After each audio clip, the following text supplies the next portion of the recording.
of all the things in the world, of all the things that a human being can do,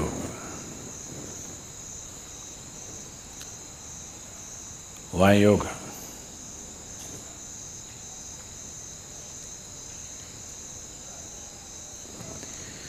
Everything that human beings can do is essentially an expression of who they are. Somebody sings a song, somebody dances, somebody writes a book, somebody paints a picture. Whatever else we do is an expression of who you are. You may be conscious of it, you may be unconscious of it, but still everything that you say, everything that you do, everything that comes out of you is essentially an expression of who you are.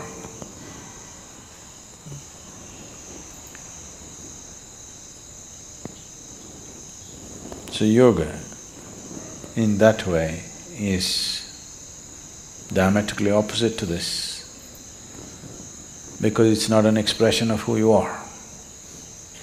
It's about determining as to who you are. It's about determining as to what you want to be. Changing the very fundamentals of one's existence. Today, there is substantial medical and scientific evidence to show that the very fundamentals of the activity of your brain, your chemistry, even your genetic content can be changed by practicing different systems of yoga.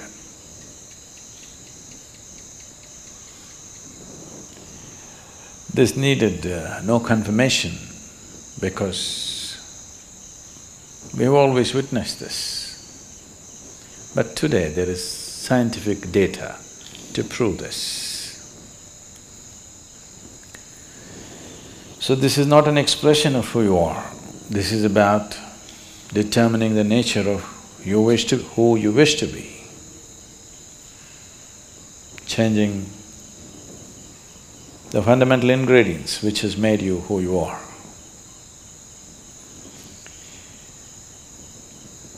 So yoga as a system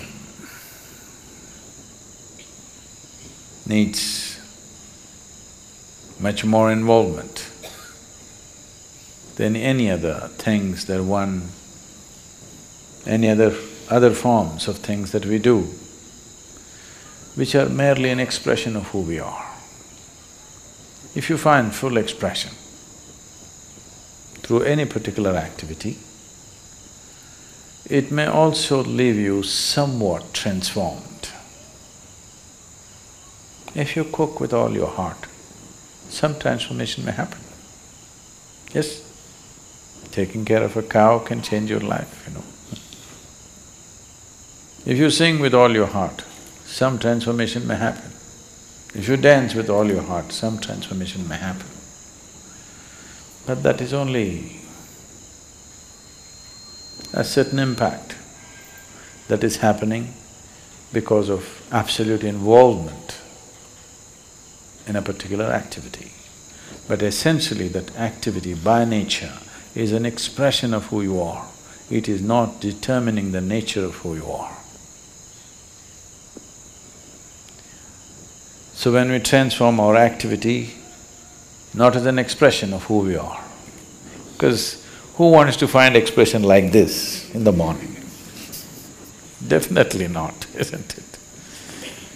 So, it is not an expression, it is a method, it is a means, it's a technology through which you can change the shape of who you are.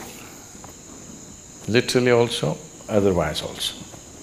You can change the very shape of who you really are right now, that can be transformed. Because who you are right now as a person is a combination of things. genetic material, before that, the karmic substance that you carry. Because of that, you chose a certain womb, so the genetic material. And since the moment you were born, whatever kind of impressions that have gone into you in the form of variety of experiences, situations, thoughts, emotions, relationships, associations, whatever else you have imbibed, all these things make you a certain kind of person. When you say, I am a certain kind of person, what you're saying is, I have this kind of compulsions. When you say, I am this kind of person, what you're saying is, this is the kind of compulsions that I identify myself with, so I am this kind of a person.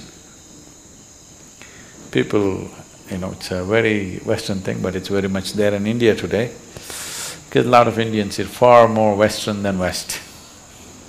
If you go all the way west, you come back to India. So they are much more Western than Westerners are today. So people say, I'm a morning person, I'm an evening person. So what they mean is, morning, I cannot wake up in the morning. That means I'm an evening person. I can't stay awake in the evening, so I'm a morning person. Not only that, people… it's going far, some are BlackBerry people, some are Apple people.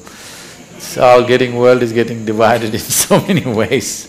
They're not just instruments that you use and keep it down, you get identified with it. So there are chapati people, there are rice people, there are dosa people, there are idli people, all kinds. So, what kind you are is essentially a certain type of compulsions.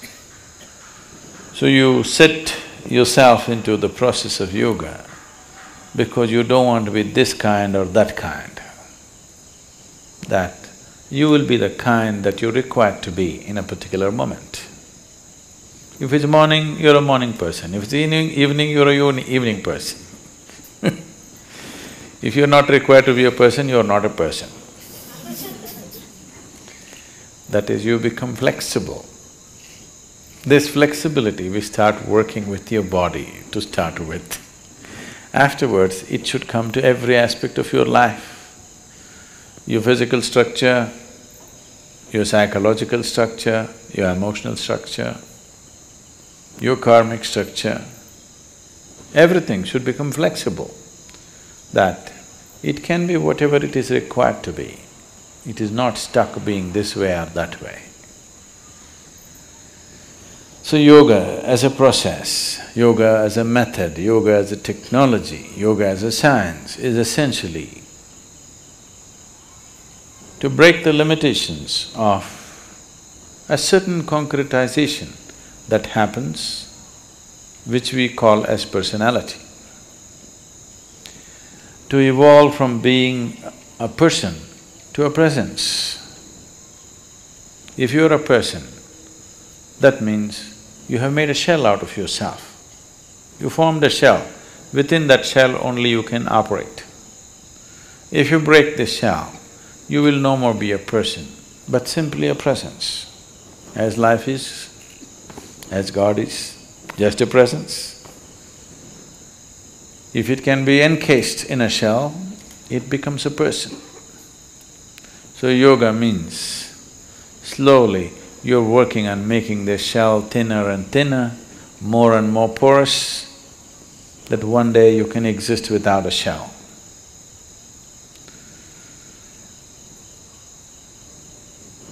So essentially, in your experience, yoga means morning.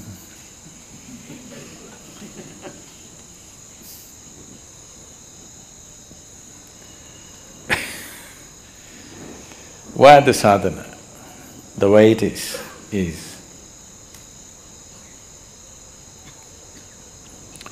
all aspects of physicality are cyclical in the universe. Planets are going around the sun, the solar system are moving, everything in the galaxy, in the cosmos is cyclical. The more and more you're identified with your physical system, the more and more cyclical you are also. Your experiences are cyclical, the process of life is cyclical. If you watch carefully enough, even the situations that you face in your life come in cycles. So yoga means, on one level, to break the cycle of life. What is a circle right now, we want to open it up and make it a straight line.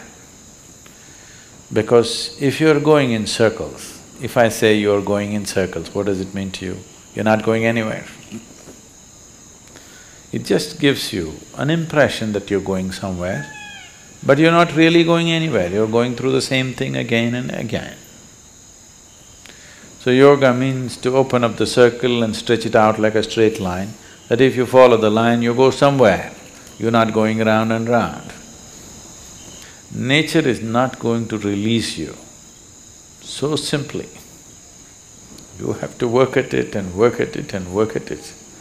Otherwise, you must be happy doing the circle. A circle also can be described as a circus. If you become conscious, the whole thing looks like a circus. If you are not conscious, you can only see 3 feet in front of you, then it's all real. If you can see the whole circle of your life, suddenly it becomes like a circus. Once you realize it's a circus, you don't want to go through the circus again and again. Only if your vision is too limited, you can see only 3 feet in front of you, everything is real for you. If you open up and see the whole circle, the way you're going, it looks like a circus and definitely you don't want it to continue forever, you want to do something about it. So these cycles, these repetitive cycles of compulsiveness is coming because there are various types of memories in the system. Memories, karmic memories, information essentially means memory, isn't it?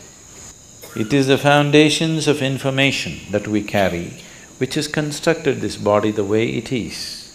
To live in it and not to be off it will not come easy.